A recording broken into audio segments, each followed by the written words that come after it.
மாதா பிதா குரு தெய்வம் என்ற வரிகளில் குருவாக இருந்து இந்த தமிழ்நாட்டு மக்களையும் தமிழ்நாட்டையும் பாதுகாத்து அவர்களது முன்னேற்றத்திற்காக அரும்பாடுபட்டுக் கொண்டிருக்கும் பத்திரிகை மற்றும் ஊடகத்துறை அனைவருக்கும் புதிய இந்தியா புதிய மக்கள் கட்சியின் சார்பாக வாழ்த்துக்களையும் வணக்கத்தையும் தெரிவித்துக் கொள்கிறோம்.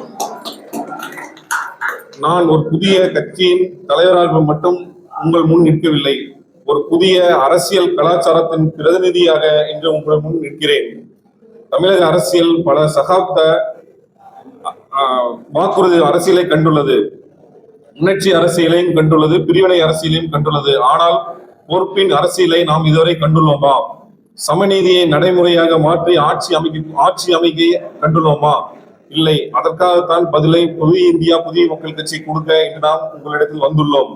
எங்கள் அரசியல் தத்துவம் நாங்கள் உறுதியாக நிலைநாட்டுவது சாதி அடிப்படையிலான அரசியலை நிராகரித்தல், மதவாத அரசியலை எதிர்த்தல், இன ஒளி வேறுபாட்டு அரசியலை கருவியாக்குவதை ஒழித்தல், சமத்துவமும் சமநீதியும் எங்கள் கொள்கையாகும்.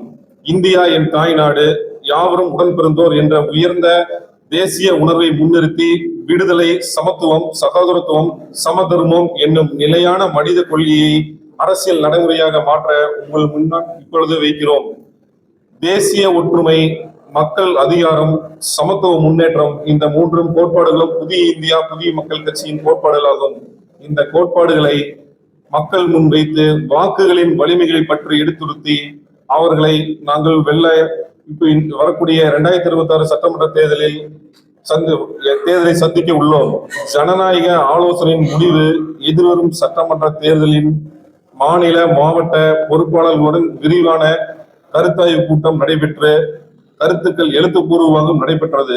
முடிவுகளில் 85% தனிச்சு போட்டியிடவும் 15 விழுக்காடு மற்ற கட்சியுடன் இணைந்து போட்டியிட வேண்டும் என்றும் கூறப்பட்டது. பெரும்பான்மையான ஜனநாயக விருப்பத்தை உயர்ந்த மரியாதையுடனும் ஏற்று தமிழகத்தில் 234 சட்டமன்ற தொகுதிகளிலும் தனித்து போட்டியிடும் வரலாற்று முடிவை இவ்விடத்தில் அதிகாரப்பூர்வமாக புதிய இந்தியா புதிய மக்கள் கட்சி அறிவிக்கிறது.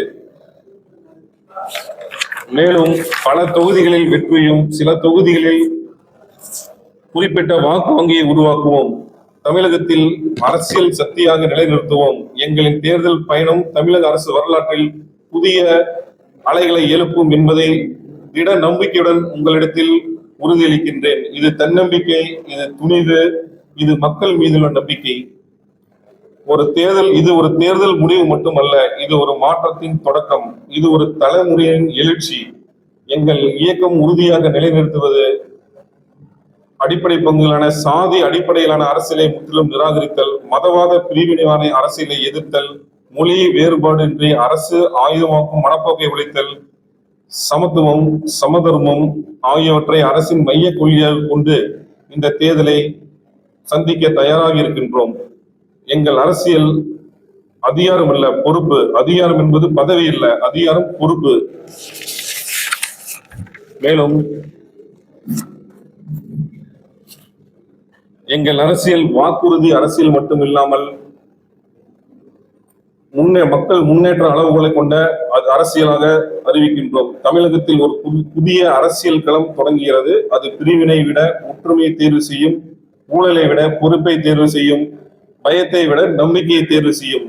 நாங்கள் வெல்ல வந்திருக்கிறோம், ஆனால் அதிகாரத்தை அல்ல, மக்களின் நம்பிக்கையை. நாங்கள் ஆட்சி அமைக்க வந்திருக்கிறோம், ஆனால் பதவிக்காக அல்ல, நியாயத்திற்காக.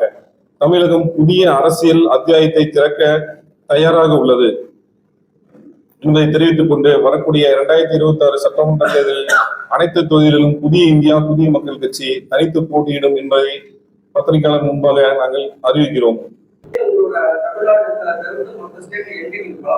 தமிழ்நாடு மட்டுமில்லாமல் நம்ம புதுச்சேரியில கட்டமைப்பு முழுவதும் முடித்து விட்டோம். அதே மாதிரி மத்திய பிரதேச மாநிலங்கள்ல இது வரைக்கும் ஒரு 19 மாவட்ட செயலாளர்கள் போட்டிருக்கிறோம். அடுத்த கட்டமாக தமிழ்நாடு, இப்போ கேரளா, ஆந்திரா, இங்க இப்ப மாநில தலைவர்கள் தேர்வு செஞ்சு இப்ப மற்ற பொறுப்பாளர்கள் தேர்வு நடந்து கொண்டிருக்கிறது. நாங்க